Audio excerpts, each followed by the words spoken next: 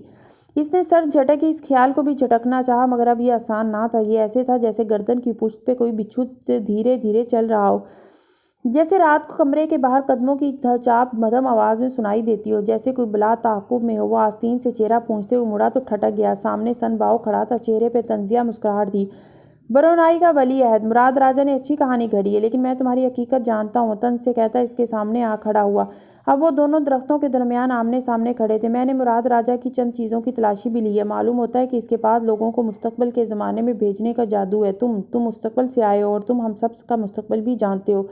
بس یہی معلوم ہوا ہے تمہیں؟ اگر تم مجھ سے مہذب انداز میں پوچھتے تو میں خود ہی بتا دیتا۔ تم نے ایسے ہی وقت ضائع کیا۔ سنباؤ کو ہنس دیا تھا، جیسے اسے کوئی فرق نہ پڑا ہو۔ میں 600 برس بعد کے زمانے سے آیا ہوں۔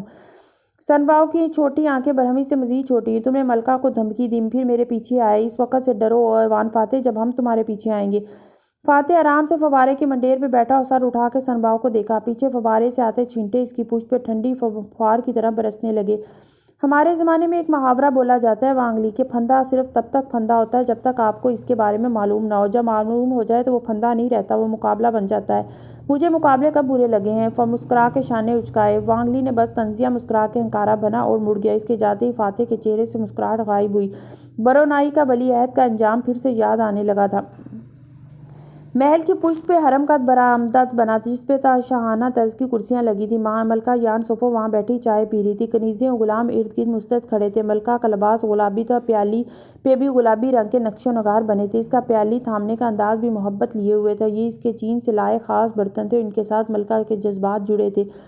وہ مسکرا کے نقش و نگار کو دیکھ رہی تھی جب کنیز نے کنگھار کی اطلاع دی، وان فاتح آیا، آپ سے ملنا چاہتا ہے۔ یان سوفو چونک کے سیدھی ہوئی، پیالی سامنے رکھ دی، چہرے کا رنگ بدلا مگر گردن کڑا دی۔ ہاں، اسے بھیجو، اور اس کے ہوتے ہوئے ہم وقت سپاہی یہاں تعینات رہیں گے۔ درست ملکہ، مگر وہ نہتا ہے، اس کے پاس اسلحہ تک نہیں ہوتا۔ جو کہا ہے وہ کرو۔ وہ جب برآمدے کے زینے چڑھ کے سامنے آیا تو یان سوفو نے دیکھا وہ مزید مختلف نظر آنے لگا تھا۔ اس نے کرتے پاجامے پہ نفیس سی سیاہ قبا پہن رکھی تھی اور ایک آزاد رئیس لگتا تھا۔ یہ وہ غلام نہیں تھا جسے وہ چند ماہ پہلے ملی تھی۔ وہ دور دور تک سپاہی تعینات کھڑے سے گھور رہے تھے۔ فاتح نے ایک نظر ملکہ کو دیکھا، سر جھکا کے تعظیم پیش کی اور مسکرایا۔ ان کی ضرورت نہیں ہے، میں آپ سے تنہائی میں بات کرنا چاہتا ہوں۔ اور میں تم سے تنہائی میں بات کیوں کروں؟ اس روز کی دھمکی یاد ہے مجھے، ولی عہد برونائی، وہ طنز سے بولی۔ فاتح نے ایک طے شدہ کاغذ نکال کے کنیز کی طرف بڑھایا۔ کنیز نے جھٹ اسے ملکہ کے سامنے کیا۔ یان سوفو نے اسے گھورتے ہوئے کاغذ کی تہیں کھولی، پھر اسے پڑھا، پھر چونک کے سامنے کھڑے مرد کو دیکھا۔ ہمیں اکیلا چھوڑ دو، سپاہیوں کو اشارہ کیا۔ وہ وان فاتح کا مدعا سننے کے لیے تیار تھی۔ وانگلی کی سرخ حویلی دوپہر کی روشنی میں چمک رہی تھی۔ وانگلی کی سواری ابھی ابھی وہاں آن رکی تھی اور وہ گھوڑے سے اتر رہا تھا۔ چونکہ کافی فربا تھا، اس لیے اترنے کے بعد پہلے اپنا سانس بحال کیا، پھر چوگا درست کیا، پھر دروازے کی طرف بڑھا۔ دفتر ٹھٹک کے رکا۔ سامنے ملکہ کا قاصد منتظر کھڑا تھا۔ سنباؤ، میں محل میں آپ کو ڈھونڈ نہیں پایا، ملکہ نے آپ کو طلب کیا ہے۔ ساتھ ہی اس نے ایک مہر بند خط اس کی طرف بڑھایا۔ وانگلی نے تیزی سے اسے تھاما، ملکہ کی خاص مہر توڑی اور خط نکالا۔ وانگلی، غلام فاتح میرے پاس آیا تھا اور جو اس نے مجھے تمہارے خفیہ قلعے کے بارے میں بتایا، اس کے بعد سے میں تمہاری شکل نہیں دیکھنا چاہتی۔ اپنا سامان سمیٹو اور ملاقہ سے کوچ کر جاؤ۔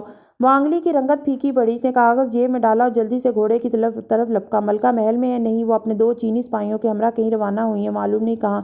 یعنی فاتح نے ان کو اس قلعے کا پتہ دے دیا ہے۔ اس نے تیزی سے گھوڑے کا رخ موڑا اور اسے ایڑ لگا دی۔ گھوڑا اب سرپٹ دوڑاتا دھول اڑاتا دور جا رہا تھا۔ اسے جلد از جلد اپنی ملکہ کے سامنے اپنی صفائی پیش کرنی تھی۔ ابھی شام نہیں اتری تھی جب وانگلی اور اونچے نیچے سبز ٹہلوں کے درمیان بنے قلعے کی سڑک تک آ پہنچا۔ قلعے کے باہر ملکہ کے 2 سپاہی کھڑے تھے۔ اسے آتے دیکھ کے انہوں نے راستہ دیا۔ وہ تیزی سے نیچے اترا، دروازے کی طرف بھاگا۔ سین کی چوکھٹ پہ وہ ٹھٹک کے رکا۔ ملکہ کہیں نہیں تھی، مگر سامنے وان فاتح کھڑا تھا اور اس کے پیچھے بندھارا کے مسلح سپاہی گھوڑوں پہ موجود تھے۔ وانگلی چونک کے پلٹا، مگر اب چند سپاہی جانے کہاں سے نکل کے اس کے عقب میں آ کھڑے ہوئے تھے۔ ملکہ کہاں ہے؟ اس نے بظاہر رعبدار آواز میں پوچھا۔ فاتح نے مسکرا کے اسے مخاطب کیا، تمہیں ملکہ سے ڈرنے کی ضرورت نہیں ہے سنباؤ، اس کی قلعے کے بارے میں ابھی کچھ نہیں جانتی۔ وہ خط، وہ سپاہی، وانگلی کا سامان اٹک گیا۔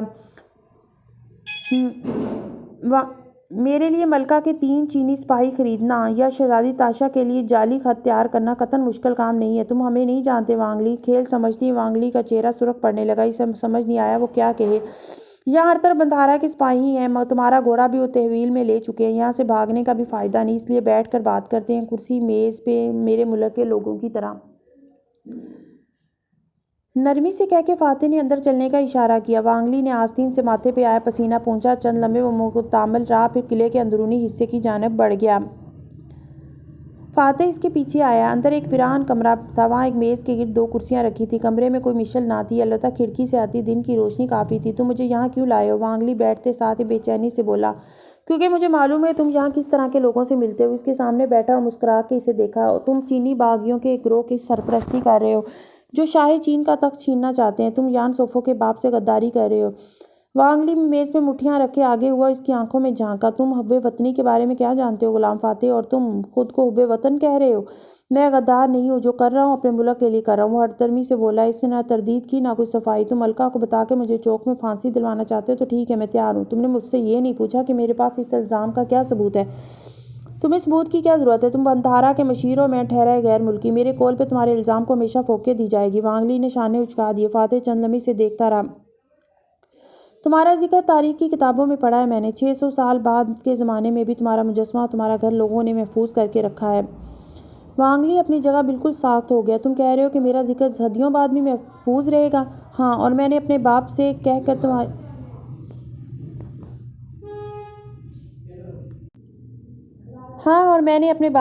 تمہاری سرخ حویلی خریدی تھی۔ جانتے ہو کیوں؟ کیونکہ اس میں ایک مجسمہ تھا، سن باؤ وانگلی کا مجسمہ۔ میں وانگلی کا بچپن سے پرستار تھا۔ میں نے تاریخ کی کتابوں میں اس کا ذکر اچھے الفاظ میں پڑھا تھا اور زخمی مسکراہٹ کے ساتھ کہہ رہا تھا، اور وانگلی سکتے میں چلا گیا تھا۔ مجھے کیسے معلوم کہ تم سچ کہہ رہے ہو؟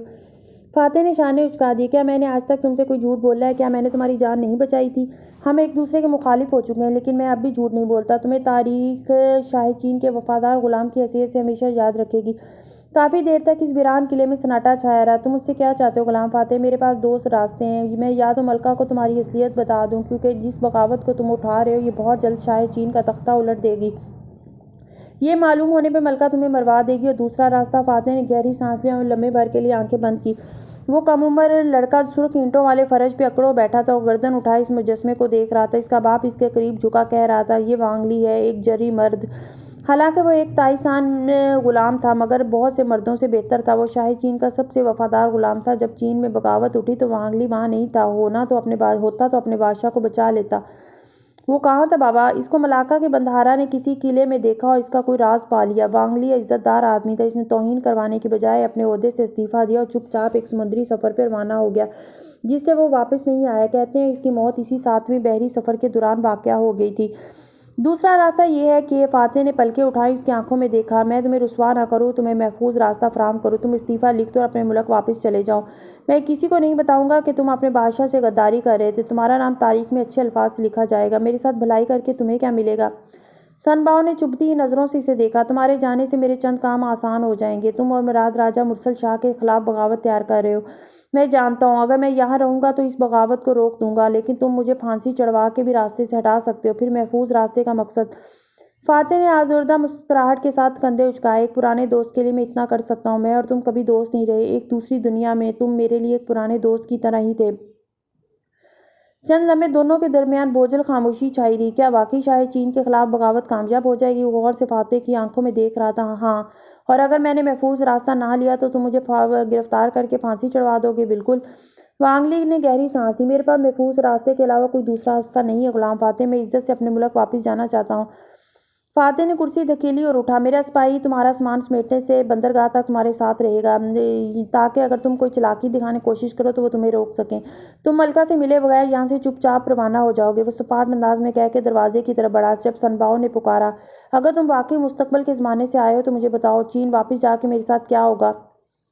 فاتح کے قدم وہیں زنجیر ہو گئے۔ پھر اس نے گہری سانس اندر کھینچی۔ تم کبھی ملاکا واپس نہیں آؤ گے، میں بس اتنا بتا سکتا ہوں۔ وانگلی نے شانے اچکائے۔ مجھے نہیں معلوم تم سچ بول رہے ہو یا جھوٹ، لیکن میں واپس چین جانا چاہتا ہوں۔ وانگلی کے پاس اس کے علاوہ کوئی راستہ نہ تھا، مرنے سے ہی بہتر تھا، مگر اس کو یہ معلوم نہ تھا کہ وہ کبھی بھی چین نہیں پہنچ پائے گا۔ اتوار 22 جنوری جونگکا اسٹریٹ، ملاکا۔ وہ انسانوں کے ہجوم کے درمیان سر جھکائے چل رہی تھی، پیر اٹھاتی کہیں تھی، پڑتا کہیں تھا۔ کبھی ذہن یہ سوچنے لگتا کہ اب وہ کیا کرے، کبھی وہ گزرے واقعات کو یاد کرنے لگ جاتی۔ اسے وہ دن یاد آیا جب فاتح نے اسے تنبیہ کی تھی۔ وہ درست کہہ رہا تھا، اس کی ایک لمحے کی خطا اتنا بڑا نقصان کر سکتی تھی۔ کیسے؟ اس سے کیسے ہوئی یہ غلطی؟ سب کچھ ٹھیک جا رہا تھا، ہر چیز پلان کے مطابق جا رہی تھی، پھر وہ کیسے ایک لمحے کے لیے ہر شے سے غافل ہو گئی؟ چلتے چلتے وہ ایک دفعہ پھر اسی کافی شاپ کے دروازے تک آ رکی۔ بارستہ نے اس کی طرف دیکھا تو مسکرا کے استقبالی انداز میں اندر آنے کو کہا۔ وہ گمسم سی سے دیکھنے لگی، پھر اندر داخل ہو گئی۔ کیا آپ کچھ لیں گی؟ وہ اس کے قریب آ کے بولا۔ کچھ دیر پہلے وہی تھا جس کے سامنے وہ روئی تھی اور پھر شاپ سے باہر نکل گئی تھی۔ بارستہ کو ابھی تک سمجھ نہیں آیا تھا کہ وہ تنہا اداس سی لڑکی اتنی عام سی بات پہ کیوں رونے لگ گئی تھی۔ البتہ وہ بہتر لگ رہی تھی، آنکھیں خشک تھیں اور انداز گمسم سا۔ میرے پاس پیسے نہیں ہیں، میں دور سے سفر کر کے آئی ہوں، اکیلی ہوں، وہ اٹک اٹک کے کہہ رہی تھی۔ فکر نہ کریں، ایک کپ ہمارے اوپر ہے، آئیے۔ وہ اسے ایک میز تک لے آیا، اس سے من پسند کافی پوچھی اور خود واپس کاؤنٹر کی طرف چلا گیا جہاں وہ 2-3 گاہک آن کھڑے ہوئے تھے۔ وہ شیشے والے دروازے کے ساتھ بیٹھی گمسم سی باہر دیکھ رہی تھی۔ باغ کے سرسبز درختوں کے درمیان وہ ایزل اور کینوس سیٹ کے یہ پینٹ کرتی دکھائی دے رہی تھی۔ رنگ کے دھبے انگلیوں اور بازوؤں پہ بھی لگے تھے۔ وہ گردن جھکائے مسکراتے ہوئے رنگ بھر رہی تھی۔ جب آہٹ پہ چونکی، سر اٹھایا تو دیکھا وہ سامنے سے چلا آ رہا تھا۔ آج اس نے بھورا کرتا پاجامہ پہن رکھا تھا، سیاہ کبا ندارو تھی۔ اسے دیکھ کے تکان سے مسکرایا۔ آپ تھکے تھکے لگتے ہیں ولیعہد برونائی، سنباؤ کو روانہ کر کے آیا ہوں، ساتھ میں شاہی مورخ کو وہ سب بھی لکھوایا جو ہم نے کتاب میں پڑھا تھا۔ سنباؤ عزت سے ہماری کہانی سے الگ ہو چکا ہے اور ثابت ہوا کہ اس قصے کو ایڈم نے نہیں، میں نے کتاب کا حصہ بنایا تھا۔ تالیہ برش رکھنے لگی تو وہ بے دھیانی سے ہاتھ سے پھسل گیا۔ ان اوزاروں کے ساتھ احتیاط کیا کریں شہزادی، آپ کی ذرا سی غلطی کسی کی جان لے سکتی ہے۔ اس کے انداز میں جانے کیا تھا۔ تالیہ نے چونک کے اسے دیکھا۔ اوہ پلیز فاتح، مجھے اب اس کتاب کے ایک لفظ پہ بھروسہ نہیں ہے، وہ برا مان گی، میں آپ کی جان نہیں لوں گی، بے فکر رہیں۔ معلوم نہیں کیا حقیقت ہے، کیا افسانہ۔ فاتح نے شانے اچکائے۔ وہ اس بارے میں نہیں سوچنا چاہتا تھا۔ آپ نے اپنے استعفے کے بارے میں کیا فیصلہ کیا؟ کچھ دیر بعد وہ دونوں ساتھ ساتھ باغ کے درمیان روش پہ چل رہے تھے جب تالیہ نے پوچھا، مجھے نہیں معلوم۔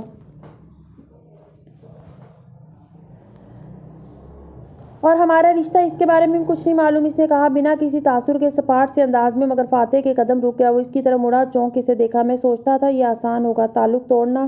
اس کا دل زور سے دھڑکا ہوں، استعفیٰ دے کر تمہارے ساتھ زندگی گزارنا آسان ہوگا، میرے اوپر سے ذمہ داریوں خوابوں کا بوجھ ختم ہو جائے گا، میڈیا مجھ سے جواب طلبی نہیں کرے گا، میں جس کے ساتھ چاہوں رہ سکوں گا، ایک ہر پرسکون پرائیویٹ لائف۔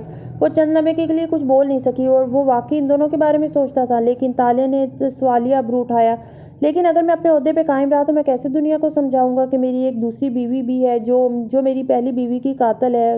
وہ برہمی سے بولی۔ فاتح نے گہری سانس لی۔ نہیں، جو مجھ سے عمر میں 20 سال چھوٹی ہے اور جو مجھ سے بہت مختلف ہے۔ آپ لوگوں سے ڈرتے ہیں، اسے یقین نہیں آیا۔ ہاں، اپنے لیے نہیں، نہ ہی اس بات سے کہ اسرا کی موت تازہ ہے، نہ یہ یا میرے 2 بچے ہیں۔ میں تمہارے لیے ڈرتا ہوں، وہ اس کی آنکھوں میں دیکھتے ہوئے سنجیدگی سے کہہ رہا تھا۔ تم اس دن درست کہہ رہی تھی، اگر تم مجھ سے تعلق کے حوالے سے تم لائم لائٹ پہ آئیں تو میڈیا تمہیں ہوم ریکر ثابت کرے گا، اسرا کے قتل کا الزام سب کو سچ لگے گا، وہ تمہاری کردار کشی کریں گے، وہ تم پہ اتنا کیچڑ اچھالیں گے کہ میں برداشت نہیں کر سکوں گا، وہ دکھ سے کہہ رہا تھا۔ تالیہ چند لمحے اس کی آنکھوں کو دیکھتی رہی۔ آپ کیا چاہتے؟ تم نے کہا تھا کہ تم میرے ساتھ نہیں رہنا چاہتی کیونکہ اس طرح سب تمہیں قصوروار کہیں گے۔ مجھے معلوم ہے میں نے کیا کہا تھا، وہ تیزی سے بولی۔ کچھ اختلافات انسان رد کیے جانے کے لیے پیش کرتا ہے، لیکن میں آپ سے پوچھ رہی ہوں کہ آپ کیا چاہتے ہیں؟ کیا مجھے چھوڑنا چاہتے ہیں؟ تالیہ کو محسوس ہوا کہ اس کی آنکھیں بھیگ رہی ہیں، اس لیے وہ انہیں جھپک نہیں رہی تھی۔ کوئی تالیہ مراد کو کیسے چھوڑ سکتا ہے؟ وہ مسکرا کے بولا اور ایک پل کے لیے اس کی ساری مسافرتیں انجام کو پہنچی، ساری ریاستوں کا پھل مل گیا۔ اس کی آنکھ کے کنارے سے پانی کا قطرہ نکلا اور نیچے لڑھک گیا۔ مگر اس روز جو کچھ تم نے کہا، ان باتوں نے میرے لیے یہ فیصلہ مشکل بنا دیا، اور میں نے یہی کہا تھا کہ میں آپ کے ساتھ واپس جانا چاہتی ہوں۔ کیا آپ میرے ساتھ رہنا چاہیں گے؟ وہ درختوں کے درمیان آمنے سامنے کھڑے تھے۔ اگر مجھے تمہارے ساتھ نہ رہنا ہوتا تو میں اپنی دنیا چھوڑ کے تمہارے لیے یہاں نہ آتا۔ اور تالیہ کو اپنے سارے جواب مل گئے تھے۔ وہ ایک دم ہلکی پھلکی ہو کے مسکرا دی۔ لیکن آپ اپنا استعفیٰ واپس لے لیں گے؟ یہ سب کہنا آسان ہو گیا تھا۔ وہ چپ ہو گیا۔ اگر میں دوبارہ اپنا کیریئر کی طرف گیا تو تمہارے لیے زندگی مشکل ہو جائے گی۔ ہو جائے۔ وہ ابھی تک مسکرا کے اس کو دیکھ رہی تھی۔ اور تم سب میرے سب مسئلوں میں آخر تک میرے ساتھ رہو گی۔ میں نے آپ سے بہت پہلے کہہ دیا تھا کہ اگر سارے ملائشیا میں کوئی آپ پہ یقین کرنے کو تیار نہ ہو تب بھی میں وہ واحد انسان ہوں گی جو آپ کے ساتھ کھڑی ہوں گی۔ کیا آپ کو اب بھی تالیہ کی ہمت پہ شک ہے؟ ہم اسی لیے یہاں کھڑے ہیں کیونکہ تمہارے اعصاب اسرا کے قتل کا الزام نہیں سہ سکے تھے، مگر میں نے سبق سیکھ لیا ہے، وہ میری غلطی تھی، اب میں اس کو نہیں دہراؤں گی۔ وہ کچھ کہے بنا آگے بڑھ گیا تو وہ اس کے پیچھے آئی۔ اگر آپ میرے ساتھ رہنا چاہتے تھے تو اتنا عرصہ مجھے بتایا کیوں نہیں؟ اور وہ گھوم کے اس کے سامنے آئی جب ایک عجیب سی آواز آئی۔ زن سے ایک تیر قریبی درخت میں پیوست ہوا۔ تالیہ تیزی سے نیچے ہوئی۔ یکے بعد دیگر تیر چل رہے تھے اور درختوں میں پیوست ہو رہے تھے۔ چند لمحے کے لیے اس کا ذہن بالکل سن ہو گیا۔ وہ محسوس کر سکتی تھی کہ فاتح اس کے ساتھ زمین پہ جھکا ہوا ہے۔ وہ اس کو نیچے رہنے کا کہہ رہا ہے اور پھر چلا چلا کے سپاہیوں کو بلا رہا ہے۔ عجیب خوفزدہ کر دینے والی گھڑی تھی وہ۔ چہرے کے سامنے بازوں کی کینچی بنائے سر نواڑے بیٹھی تھی۔ وہ حملہ آور تھے۔ آقا سپاہیوں کے آتے ہی بھاگ گئے اور ہم محل میں کہیں گم ہو گئے یا کیا معلوم باہر نکل چکے ہوں۔ اس نے سر اٹھایا تو ارد گرد جمگھٹا سا لگ چکا تھا۔ مراد راجہ کی پریشان اور غصیلی شکل سب سے پہلے نظر آئی۔ مراد نے ہاتھ سے اسے سہارا دیا تو اس کے سہارے سے اٹھی، پھر اس کے کندھے سے لگ کے کھڑی ہو گئی۔ یہ زہر میں بجھے تیر تھے۔ فاتح نے ایک تیر درخت کے تنے سے کھینچ نکالا اور پہلے اس کے پھل کو دیکھا، پھر نظر اٹھا کے مراد کو۔ درختوں کے باعث وہ نشانہ نہیں لے سکے، عجلت میں لگتے تھے، مگر وہ ڈرانے نہیں مارنے آئے تھے۔ مجھے کیوں مارنا چاہتے تھے؟ وہ دھیمی آواز میں بولی۔ اب تو ہر چیز ٹھیک ہو چکی ہے۔ کیا واقعی؟ فاتح ابھی تک تیر کے پھل کا معائنہ کر رہا تھا۔ مراد کے ماتھے پہ شکنوں کا جال بچھا تھا۔ اس نے ہاتھ کے اشارے سے سپاہیوں کو اشارہ کیا اور خود ان کے ساتھ آگے بڑھ گیا۔ فاتح نے اسے کونی سے تھاما اور اسے لیے محل کی طرف چل دیا۔ وہ پریشان لگتا تھا۔ وہ بھی قدرے شل سی اس کے ساتھ چل رہی تھی۔ انتہائی صدمے سے وہ سنبھل چکی تھی، لیکن تعجب ابھی تک برقرار تھا۔ مجھے کون مارنا چاہے گا؟ وہ اور ذہن مزید بیدار ہوا تو صبح کے سویرے کی طرح دماغ کے خانوں میں روشنی بھرنے لگا۔ ظاہر ہے وہ شخص جس کی گردن پہ تم نے چاقو رکھا تھا۔ وہ غصے سے بولا۔ اس کی کہنی اس نے اس کے کمرے کے دروازے تک پہنچ کے چھوڑ دی تھی۔ اب تم یہیں رہو گی، اندر سپاہیوں کے حصار میں۔ وہ فکرمندی اور برہمی سے کہہ رہا تھا۔ ہر چیز ہمارے منصوبے کے مطابق جا رہی ہے، ہم ذرا سی غلطی بھی نہیں افورڈ کر سکتے۔ تالیہ نے اس بات میں سر ہلا دیا۔ جب محبت کو پا لینے کی امید بن جائے تو جان جانے کا خوف کتنا بڑھ جاتا ہے۔ وہ بہت بہادر تھی، آج وہ ڈر گئی تھی۔ وہ مجھے نہیں مار سکتا، آپ فکر نہ کریں، اس نے فاتح سے زیادہ خود کو تسلی دی۔ وہ پلٹنے لگا جب وہ ایک دم بولی، اگر اس نے مجھے مار دیا اور میں آپ کے ساتھ واپس نہ جا سکی تو؟ وہ آہستہ سے پلٹا، افسوس سے اسے دیکھا۔ کیا تم کوئی اچھی بات نہیں کہہ سکتی؟ اگر میں آپ کے ساتھ واپس نہ جا سکی تو آپ مجھ سے ایک وعدہ کریں۔ نہیں، مجھے ایسے نہ دیکھیں، میری بات سنیں، آپ کو میری بات ماننی ہوگی۔ کہو مجھے کچھ بھی ہو جائے، لیکن آپ میں اپنے خوابوں سے دستبردار نہیں ہوں گے۔ آپ اپنا استعفیٰ واپس لیں گے اور اس عہدے تک پہنچیں گے جو برسوں سے آپ کا خواب تھا۔ آپ ایسا کریں گے نا فاتحہ؟ وہ مشلوں سے روشن قدیم راہداری میں کھڑے تھے۔ ان کے سائے دیوار پہ پڑ رہے تھے اور ماحول میں انجانا سا خوف در آیا تھا۔ میں استعفیٰ واپس لے لوں گا اور ہم تینوں ایک ساتھ واپس جائیں گے، میں یہ وعدہ کرتا ہوں، تسلی دلانے والے انداز میں کہہ کے فاتح نے اسے اندر جانے کو کہا اور خود آگے بڑھ گیا۔